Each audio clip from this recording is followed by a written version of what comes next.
We're going to talk to Journey, calling in from North Carolina. Journey, what's going on? Hey, man. Thanks for taking my call. Yeah, absolutely. How can we help? Well, in listening from the beginning, there was a really interesting topic that the guy from the Scientology was talking about in terms of past life experience. Yeah. And I don't know if it's okay to mention this, but because this wasn't what the call screener asked me about, but I've had a past life regression meditation, and I actually came up with some pretty interesting information from it. Well, it's not really what the call. We want to stick. I think that's cool, but whenever you call in, we want to make sure you're talking to whatever you talk to the call screener about. So let's stick with that for right now. Okay. Yeah. And that particular topic is that I did want to promote Dane Wigington's research, geoengineeringwatch.org, and his YouTube page. He's been covering the... Yeah, what is that? What is he doing? Why are you promoting it? Why are you coming onto my show promoting somebody else's things? Huh? What's going on here? Because it is important worldwide for everybody's health and the consciousness to be aware that it's a big problem in many different areas, and in hope Chemtrails would eventually be justice. That's the common term, but it's not the official term. But yeah. You mean like jet contrails? Strontium. No, that's very different. Okay. So I've got a question. You were starting to someone was starting to mention certain chemicals. Can I want to try something a little different. What are the sorts of chemicals that you think they're spraying? I'm going to bring this into the spectroscopy we were talking earlier. There we go. There's evidence, and I would even say proof of that. I have not personally done the tests to the rainwater or to the particulates coming out of the back of the plane, but there are many, many different people who have, including Dane Wigington. But it's really... No, sorry. I just wanted to ask what chemicals. Let me give you a source. Hang on a second. Okay, so right, trust me. We'll get to how we know the chemicals in a bit, but I just want to figure out what we're looking at first. And strontium. Okay. Aluminum, barium, and strontium. Okay, so a few things come to mind. These tests, do you know what tests they did to detect them? And also how because you always need to control what the control was. So let's start with how did they detect these chemicals? Do you know what the technique is? I'm happy to explain it. And again, I would listeners.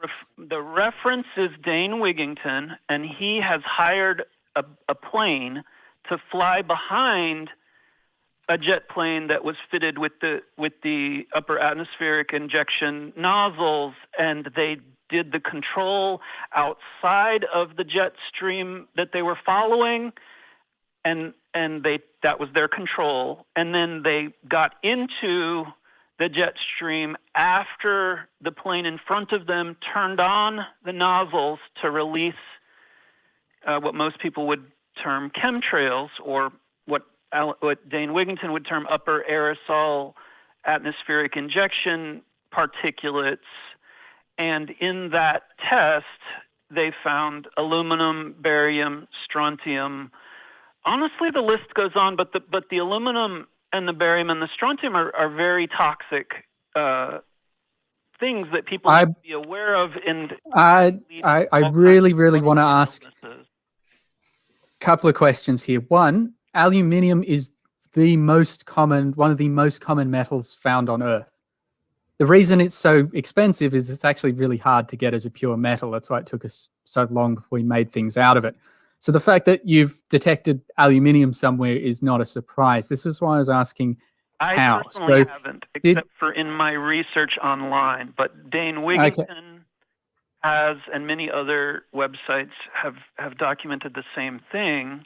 Go ahead. Sorry to interrupt. Yeah, my alarm bells are ringing very loud on the inside. I've got, kind of my internal monologue is screaming that I really want to know more, because this is the sort of stuff that I've done. This is what I teach is how to detect things like this.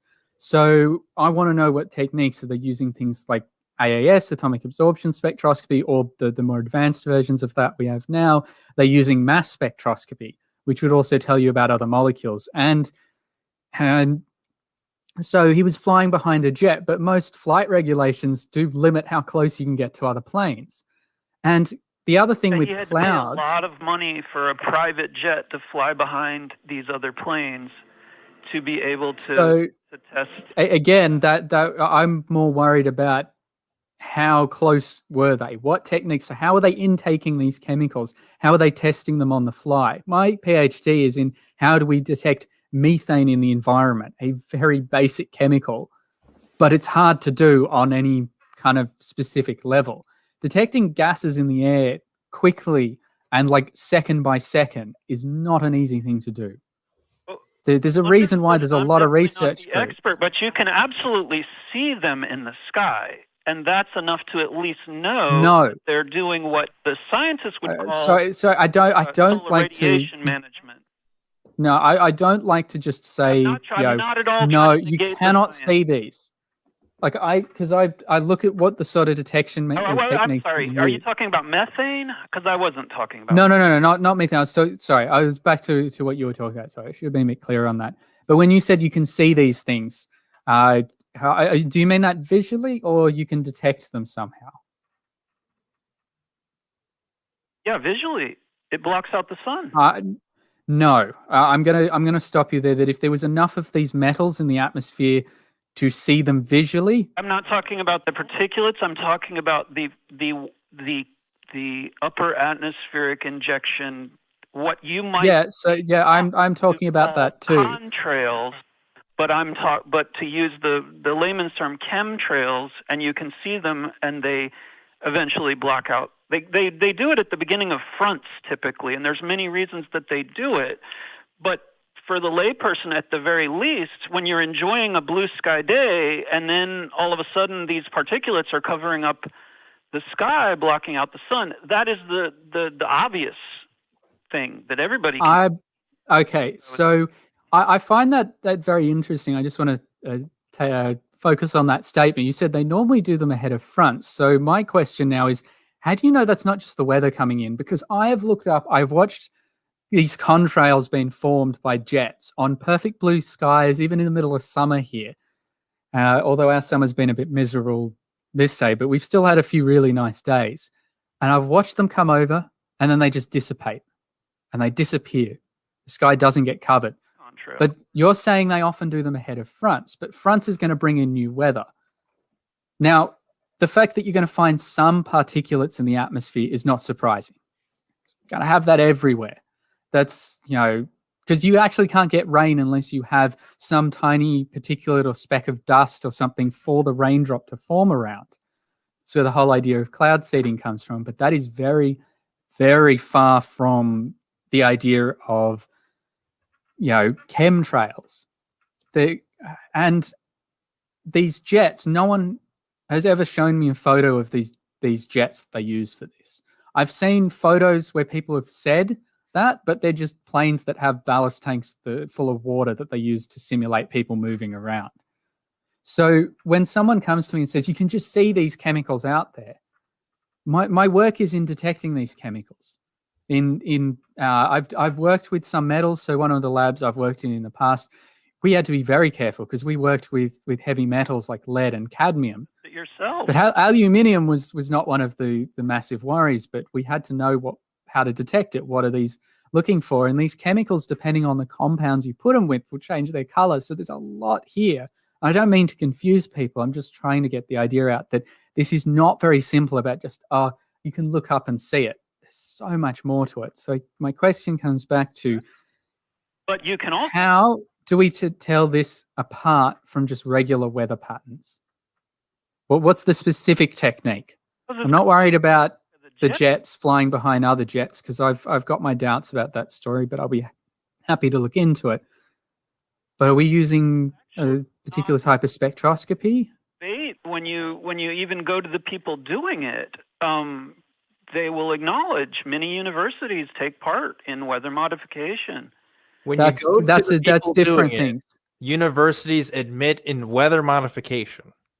Weather modification and the idea of cloud seeding, such as iodine compounds that people have tried to spray in to say get it raining, because as I mentioned, raindrops need little particles to form around, is very, very different from somebody spraying toxic metals. Now, when you're at a university, pretty much any of the established universities around the world, to do any testing that would involve running tests that would have any interaction with the general population, you generally need to run through ethics. And I've known a lot of people who've done it. Fortunately, my tests tend to be more private labs where it's myself and the other scientists that are the only ones that would come into it. So it's a bit easier. But I do know a lot of people that have run these ethics testing, and to get anywhere near spraying aluminium, barium, strontium, heavy metals into the atmosphere, there is no way you'd be allowed to. So when you say that these universities say that, I think, unfortunately, there's been a bit of miscommunication in that they... Sorry? And we're talking about the military. This is how they get around the ethics. Is it's the military-industrial complex that is. Wait. Sorry, just backtrack. You just said it was the universities. Conspiracy. Now, yes, universities can have contracts from the military where military like, oh, we want you to look at this topic. Here's the money. But the universities are still subject to their own rules. This is one of the advantages of being able to talk to someone who's doing a PhD, is that I see this. I'm with this process, I'm familiar with it. And that's not how it works. If somebody at this university, any of the universities that I've ever heard of, wanted to spray these chemicals, I can guarantee you that they'd have to pass a lot of ethics considerations. There is a lot of red tape they need to get through. And the idea of spraying basic things...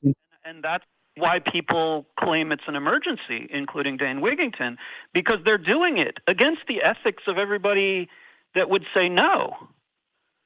So that's what I said. There is a big difference between things like cloud seeding and spraying just harmless, like iodide salts. That's the main one I've heard of. Other than the fact that they did try it once on a hurricane, it's either hurricane or cyclone, I can't remember exactly where it was, and the hurricane changed direction and made landfall and did a lot of damage, so we haven't really done it since then. So yes, I'll acknowledge that there are people out there researching, trying to change, modify weather to our benefit, make it rain when there are droughts, things like that. But the claim that they're using heavy metals, on the other hand, is not something any university, because I have heard of these claims before, has ever made. The idea that the military would try and poison the atmosphere. If you're going to poison the population, I can think of a lot better ways to do it than spraying chemicals randomly into the upper atmosphere. And if it's true, then it's an emergency. If it's not true, then okay, wrong. If it's true, it's an emergency, but it's not true, though. Well, so why are we even talking about it? That I'm researching it. That's why. Can I ask then if you're researching? No. Wait, Journey. Watching YouTube videos is not enough research to know the truth about this. I mean, I'm looking at this guy's channel. Actual test. I don't have the money, so the best I can. No. Okay. So when we say research, when we say look into it, have you read any scientific publications from universities that are working on, say, weather modification? I've got 10 tabs open on my internet right now with just multiple different sources looking at these things. Okay, so can you give me an example of some of these sources then? Give me a few examples. The one I'm looking at right now is StopSprayingCalifornia.com. Okay. Next, this is where I'm having an issue. So how many scientific publications have you got open? How many articles from these universities directly? And when I say scientific publications, I mean the proper journal articles like Science, Nature, etc., where these results would be published. Because if the university's doing them, they will publish the results if they get anything worthwhile publishing. And again, I'm a researcher. I'm not an expert, but quite a few different Great question. I'm looking for it right now. Just while you're looking, I just want to make a general comment, is that scientific papers are not written for the general public. I can understand why it's hard for someone, even myself, to go to a new topic and read them. It can take sometimes years to get familiar with a topic, but at the same time, journalism is written to be more, I guess, catchy, and it's written very, very quickly. And that's one of the problems. You've got deadlines to meet. So whenever you do research, and this is something I seriously suggest, Google Scholar is your friend. If you can use local library databases, do it. If you can utilize local university databases, do it. Sometimes you can even just email the people who wrote the paper and ask them for a copy. But if you're going to do research, do not underestimate the use of scientific papers, because it has to go through a lot of rigorous research. If nothing else I say today is remembered, you can be wrong, and go to the original scientific papers.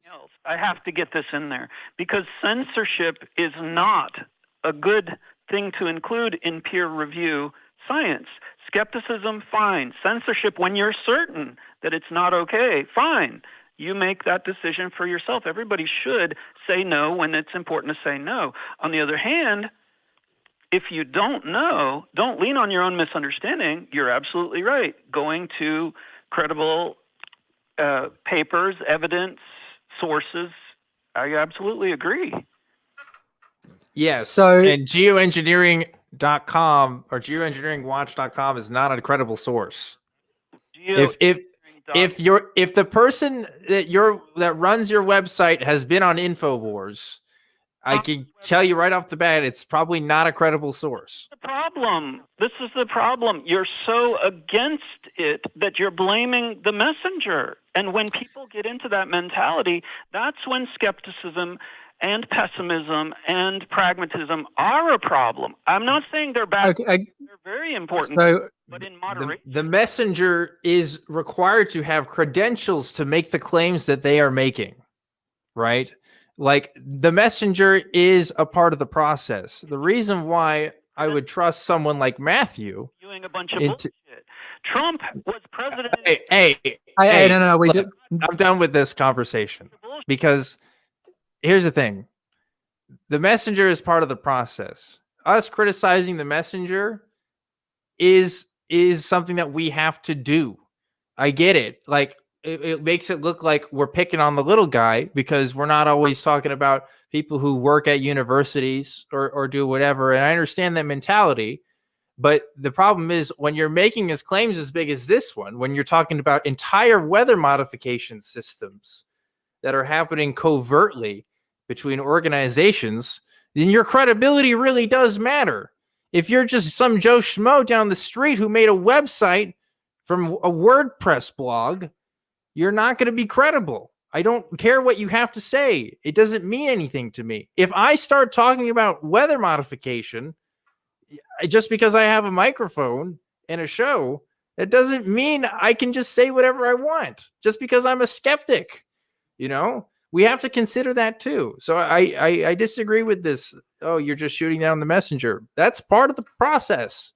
We have to take into account the messenger too. Anyway. Yeah, and I want to echo that as well. That this is my 8th year now at university, and I still would not, compared to the professors and the other people that I work with, call myself an expert.